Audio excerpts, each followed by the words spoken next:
Hello guys, എല്ലാവർക്കും triple ഡയമണ്ടിലേക്ക് ഒരു തവണ കൂടി സ്വാഗതം. ഇന്ന് നമ്മൾ സ്റ്റഡി വീഡിയോ ആയിട്ടാണ് നടത്തുന്നത്. ഇന്ന് നമ്മൾ 10ാം ക്ലാസ്സുകാരുടെ ജിയോഗ്രഫിയിലെ 6ാമത്തെ ചാപ്റ്ററായിട്ടുള്ള ice in the sky and analysis of information എന്ന് പറയുന്ന ചാപ്റ്ററിനെ ഒന്ന് നന്നായിട്ട് നോക്കാൻ പോവാണ്. ഈ വീഡിയോ കണ്ടു കഴിഞ്ഞാൽ നിങ്ങൾക്ക് ആ പാഠത്തിൽ എന്തൊക്കെയുള്ളതെന്നും അതിൻ്റെ ഒരു ഉള്ളടക്കം നിങ്ങൾക്ക് മനസ്സിലാവും. പിന്നെ നിങ്ങൾ ആ പാഠം ഒന്ന് ജസ്റ്റ് പേജ് മറിച്ച് നോക്കിക്കഴിഞ്ഞാൽ നിങ്ങൾക്ക് എല്ലാം മനസ്സിലാവും.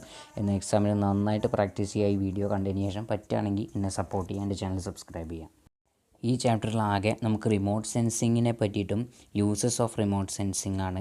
അതിൽ സാറ്റലൈറ്റ് റിമോട്ട് സെൻസിങ്ങിനെ പറ്റിയിട്ടാണ് കൂടുതലും പറയുന്നത്. പിന്നെ ജിയോഗ്രാഫിക് ഇൻഫർമേഷൻ സിസ്റ്റം എന്ന് പറയുന്ന GISനെ പറ്റിയിട്ടും അതിൻ്റെ 2 അനലിറ്റിക് ക്യാപ്പബിലിറ്റീസും അനാലിസിസ് ഓഫ് ഡാറ്റ ഇൻ GISുമാണ് നമുക്ക് പഠിക്കാനുള്ളത്. പിന്നെ GPS വളരെ സിമ്പിളാണ്. അപ്പോൾ നമുക്ക് ഫസ്റ്റ് കിടക്കാം റിമോട്ട് സെൻസിങ്. എന്താണ് റിമോട്ട് സെൻസിങ് എന്ന് പറഞ്ഞാൽ ആക്ച്വൽ ഫിസിക്കൽ കോണ്ടാക്റ്റ് ഇല്ലാണ്ട് നമ്മുടെ സാറ്റലൈറ്റിൽ നിന്ന് അല്ലെങ്കിൽ ആക്ച്വൽ ഫിസിക്കൽ കോണ്ടാക്റ്റ് ഇല്ലാണ്ട് നമ്മൾ ഈ ഫോട്ടോഗ്രാഫി പോലെ എടുക്കുന്നതിനാണ് റിമോട്ട് സെൻസിങ് എന്ന് പറയുക. ഈ റിമോട്ട് സെൻസിങ്ങിനെ തന്നെ സോഴ്സ് ഓഫ് എനർജി കൊണ്ടും പ്ലാറ്റ്ഫോം കൊണ്ടും രണ്ടായിട്ട് നമ്മൾ തരംതിരിച്ചിട്ടുണ്ട്. സോഴ്സ് ഓഫ് എനർജി കൊണ്ട് നമ്മൾ റിമോട്ട് സെൻസിങ്ങിനെ തരംതിരിച്ചതാണ് passive remote sensing and active remote sensing. Passive remote sensing എന്ന് പറയുന്നത് സൺലൈറ്റിലെ റേഡിയേഷൻസ് തട്ടി തിരിച്ചു വരുന്നത് നമ്മളെടുത്തിട്ട് അതിൻ്റെ ഒരു ഫോട്ടോഗ്രാഫി നമ്മളെടുക്കുക. ആക്റ്റീവ് റിമോട്ട് സെൻസിങ് എന്ന് പറയുന്നത് നമ്മുടെ സാറ്റലൈറ്റ് തന്നെ നമ്മുടെ ഭൂമിയിലേക്ക് ഓരോ റേഡിയേഷൻസ് കടത്തി വിട്ടിട്ട് അതിൻ്റെ റിഫ്ലക്റ്റഡ് റേ ഉപയോഗിച്ചിട്ട് ഒരു പിക്ചർ ഉണ്ടാക്കിയെടുക്കുക. ഇനി based on the platform remote സെൻസിങ്ങിനെ നമ്മൾ 3ആയിട്ട് തരംതിരിച്ചിട്ടുണ്ട്. ഒന്ന് ടെറസ്ട്രിയൽ ഫോട്ടോഗ്രാഫി, പിന്നെ ഒന്ന് ടെറസ്ട്രിയൽ ഫോട്ടോഗ്രാഫി, പിന്നെ ഒന്ന് ഏരിയൽ റിമോട്ട് സെൻസിങ്, പിന്നെ ഒന്ന് സാറ്റലൈറ്റ് റിമോട്ട് സെൻസിങ്. ഈ ഏരിയൽ ഫോട്ടോഗ്രാഫിയെ പറ്റിയിട്ടാണ് നമുക്ക് ആദ്യം ഒന്ന് ക്ലിയറായിട്ട് കൊടുത്തിരിക്കുന്നത്. ഏരിയൽ ഫോട്ടോഗ്രാഫി നമ്മൾ ABC എന്ന് പറയുന്ന 3 പിക്ചേഴ്സൊക്കെ ആയിട്ട് നമുക്ക് തന്നിട്ടുണ്ട്. അതിൽ എന്താ സംഭവിച്ചാൽ A എന്ന് പറയുന്ന പിക്ചറിൻ്റെ 60% B എന്ന് പറയുന്ന പിക്ചറിൽ പെട്ടിട്ടുണ്ടാവും. അതേപോലെ തന്നെ B എന്ന പിക്ചറിൻ്റെ 60% C എന്ന പിക്ചറിൽ പെട്ടിട്ടുണ്ടാവും. അപ്പോൾ ഇതിൽ പറയണത് സ്റ്റീരിയോസ്കോപ്പ് എന്ന് പറഞ്ഞിട്ടൊരു മെഷീനുണ്ട്. നമ്മൾ ഇതേപോലത്തെ Aയും Bയും കൂടിയ ഒരു രണ്ട് പിക്ചറുകളെ ഒരു പെയറിനെ നമ്മൾ സ്റ്റീരിയോ പെയേഴ്സ് എന്ന് വിളിക്കും റെസ്പെക്റ്റീവ്ലി. അപ്പോൾ ഈ സ്റ്റീരിയോ പെയേഴ്സ് നമുക്ക് അടുത്ത് വെച്ചിട്ട് സ്റ്റീരിയോസ്കോപ്പ് എന്ന് പറയുന്ന ഒരു മെഷീനിലൂടെ നമ്മൾ ആ ഒരു പിക്ചർ ഒബ്സർവ് ചെയ്ത് കഴിഞ്ഞാൽ നമുക്ക് അതിൻ്റെ 3 ഡയമെൻഷണൽ വ്യൂ ആയിട്ട് കിട്ടും.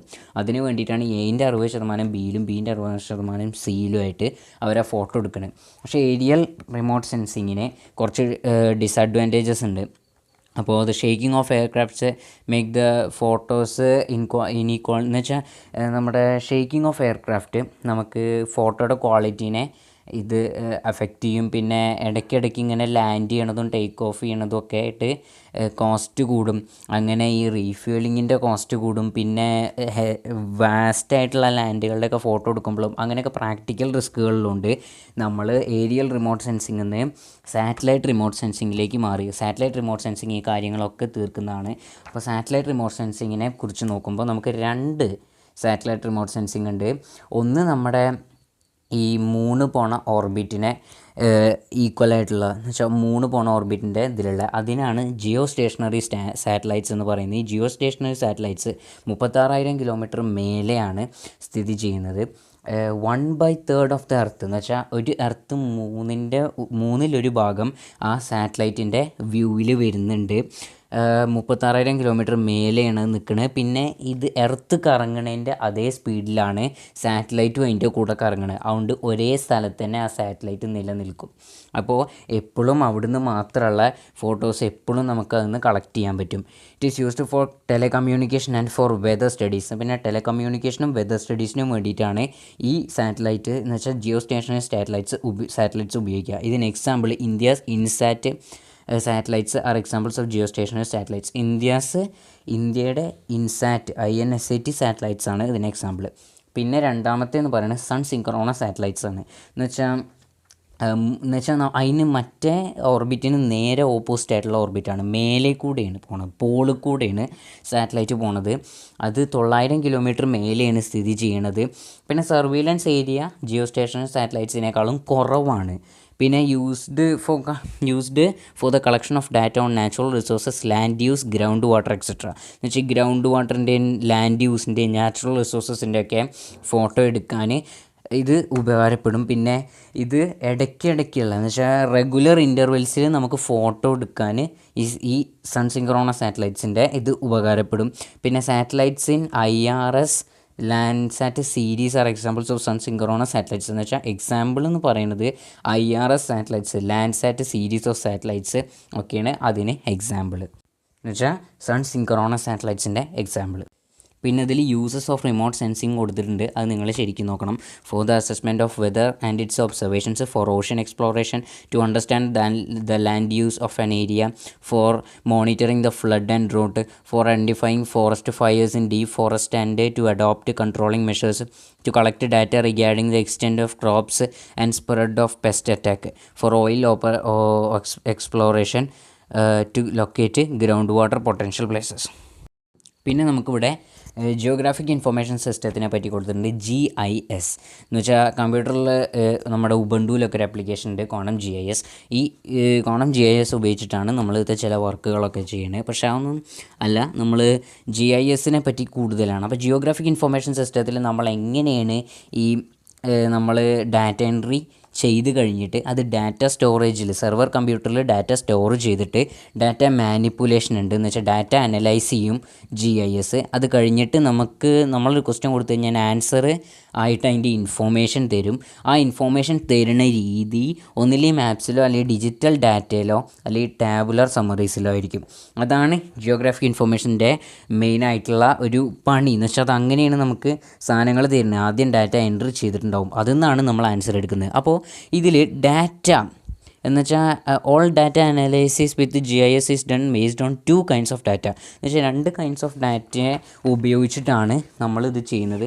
അതിൽ ഒന്നാണ് സ്പേഷ്യൽ ഡാറ്റ, പിന്നൊന്ന് ആട്രിബ്യൂട്ട്സ്. അപ്പോൾ ഒന്ന് സ്പേഷ്യൽ ഡാറ്റ എന്ന് പറയുന്നത് പ്രൈവറ്റ്, ഈ എർത്തിലെ ഓരോ സാധനത്തിനും ഒരു പ്രൈവറ്റ് ലൊക്കേഷൻ ഉണ്ട് അതിൻ്റെ ലാറ്റിറ്റ്യൂഡും ലോങ്ങിറ്റ്യൂഡും ഉപയോഗിച്ചിട്ട്.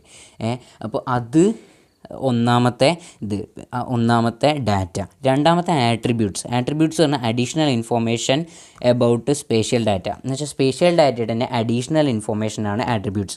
ഇത് രണ്ടും ചേരുന്നതാണ് GIS ഡാറ്റ അനാലിസിസ്. ഓക്കെ, അത് കഴിഞ്ഞിട്ട് ലെയേഴ്സിനെ പറ്റി ഇവിടെ പറയുന്നുണ്ട്. ഒരു സ്ഥലത്തിനെ, ഒരു ടോപ്പോ ഷീറ്റിനെ നമ്മൾ ഓരോ ലെയറായിട്ട് തിരിക്കുക. ഒന്ന് റിസർവോയേഴ്സ് ആയിട്ട് തിരിക്കുക, പിന്നെ സ്ട്രീമായിട്ട് തിരിക്കുക, റോഡായിട്ട് തിരിക്കുക, അങ്ങനെ വേറെ മാപ്പാക്കുക. അപ്പോൾ ഒന്നും കൂടി പഠിക്കാൻ സുഖമായിരിക്കും. തീമാറ്റിക് മാപ്പിനെ പറ്റി പഠിക്കാൻ അത് ലെയേഴ്സ് നല്ലോണം ഉപകരിക്കും. പിന്നെ അനാലിറ്റിക് ക്യാപ്പബിലിറ്റി ഓഫ് GISൽ നമുക്ക് 3 അനാലിറ്റിക് ക്യാപ്പബിലിറ്റി ഓഫ് GIS ആണ് നമുക്ക് പഠിക്കാനുള്ളത്. ഒന്ന് ഓവർലേ അനാലിസിസ്, പിന്നെ ഒന്ന് ബഫർ അനാലിസിസ്, പിന്നെ ഒന്ന് നെറ്റ്വർക്ക് അനാലിസിസ്. ഇതിൽ ഓവർലേ അനാലിസിസ് എന്ന് പറയുന്നത് ഇപ്പോൾ നമ്മൾ കമ്പാരിറ്റീവ്ലി മറ്റേ വർഷവും ഈ വർഷവും ഒരു സ്ഥലത്ത് വരുന്ന വെജിറ്റേഷൻസിനോ അല്ലെങ്കിൽ ഒരു ദിനോ ഇപ്പോൾ മരങ്ങൾക്ക് വരുന്ന വ്യത്യാസം എന്ന് വെച്ചാൽ ഇപ്പോൾ ഫ്ലഡ് ഉണ്ടായതിന് ശേഷം കമ്പാരിറ്റീവ്ലി 2015 കാര്യങ്ങൾ ഫ്ലഡ് ഉണ്ടായതിന് ശേഷമുള്ള മാറ്റങ്ങൾ നോക്കണമെന്നുണ്ടെങ്കിൽ നമ്മൾ ഓവർലേ അനാലിസിസ് ആണ് ഉപയോഗിക്കുക. ഈ 2 കറസ്പോണ്ടിങ് ആയിട്ട് വെച്ചിട്ട് നമുക്ക് ഇത് രണ്ടും ഒബ്സർവ് ചെയ്ത് കഴിഞ്ഞാൽ നമുക്ക് ഓവർലേ അനാലിസിസിൻ്റെ ഉപയോഗം അവിടെയാണ് നമുക്ക് കൂടുതലായിട്ട് ഉപയോഗിക്കുക. പിന്നെ ബഫർ അനാലിസിസ് എന്ന് പറയുന്നത് നമ്മളുടെ ഇപ്പോൾ അവിടെ പഠിപ്പിക്കുമ്പോൾ നമ്മുടെ സ്കൂളിൻ്റെ ചുറ്റും ഒരു 3 കിലോമീറ്റർ റേഡിയസിലുള്ള ഹൗസുകളുടെ എണ്ണം കണ്ടുപിടിക്കാൻ ബഫർ അനാലിസിസിന് സാധിക്കും. നമ്മൾ നേരത്തെ പഠിച്ചു സ്പേഷ്യൽ ഡാറ്റ, ആട്രിബ്യൂട്ട്സ്, ഇത് രണ്ടും ആഡ് ചെയ്തിട്ടുണ്ടാവും. GISൽ നമ്മൾ ഇതെട് കൊടുത്തു കഴിഞ്ഞാൽ നമ്മുടെ സ്കൂളിൻ്റെ ചുറ്റും 3 കിലോമീറ്റർ റേഡിയസിലുള്ള ഒരു സർക്കിളും അതിനുള്ളിലുള്ള വീടുകളും GISൽ കാണിക്കും. ഇതിൻ്റെ കൂടുതൽ ഉപയോഗം എന്ന് പറയുന്നത് നമ്മുടെ ഈ റോഡുകൾക്ക് ഇതിൽ പറയുന്നുണ്ട് 5 മീറ്റർ റോഡ് 8 മീറ്റർ ആക്കണം എന്ന് ഗവൺമെൻറ് ഡിസിഷനാണ്. അപ്പോൾ അതിന് വേണ്ടിയിട്ട് നമുക്ക് റോഡിൻ്റെ ചുറ്റും ഈ ബഫർ അനാലിസിസ് ഉപയോഗിച്ചിട്ട് നമുക്കൊരു സ്ഥലം വരയ്ക്കാം. കൂട്ടേണ്ട ലെങ്ത്ത് ആദ്യം വരയ്ക്കാം, എന്നിട്ട് ആ വഴിയിലൂടെയുള്ള വീടുകൾ എത്ര എണ്ണം പോകുമെന്ന് നമുക്ക് ബഫർ അനാലിസിസ് കാണിച്ചു തരും. അതാണ് ഈ ബഫർ അനാലിസിസ് ഉപയോഗിക്കുന്ന സ്ഥലം.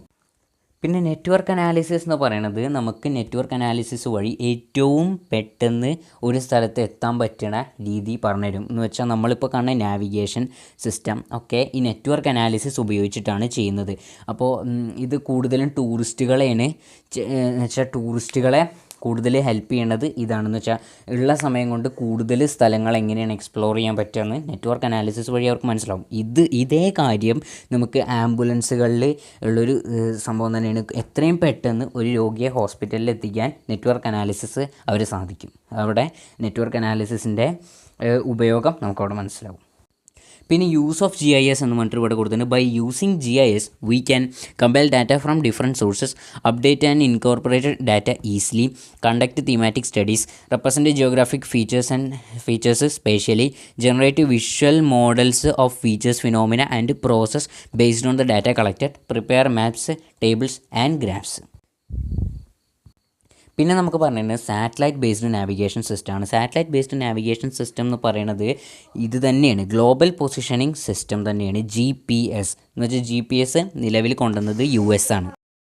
അതേപോലെ തന്നെ അത് US ആണ് കൊണ്ടുവന്നെന്നുണ്ടെങ്കിലും അതുകൊണ്ട് നമ്മൾ എന്ന് വെച്ചാൽ ഇന്ത്യക്കാർക്ക് അതിൽ വിശ്വാസമില്ലാഞ്ഞിട്ട് അവർ IRNSS Indian regional navigation satellite system കൊണ്ടുവന്നിട്ടുണ്ട്. അതിപ്പോൾ ഇറങ്ങുന്ന പുതിയ സ്മാർട്ട് ഫോണുകളിലേ കിട്ടുള്ളൂ. നമ്മൾ അത് കൂടുതൽ വിഷയമുണ്ട്. ഈ ഗ്ലോബൽ പൊസിഷനിങ് സിസ്റ്റത്തിൽ നമ്മൾ ഉപയോഗിക്കുന്ന 24 സാറ്റലൈറ്റുകൾ 20,200 കിലോമീറ്ററും എബോ എർത്ത് സർഫേസ് എന്ന് വെച്ചാൽ എർത്തിൻ്റെ സർഫേസിൻ്റെ മേലെയാണ് ഇവർ നിൽക്കുന്നത്.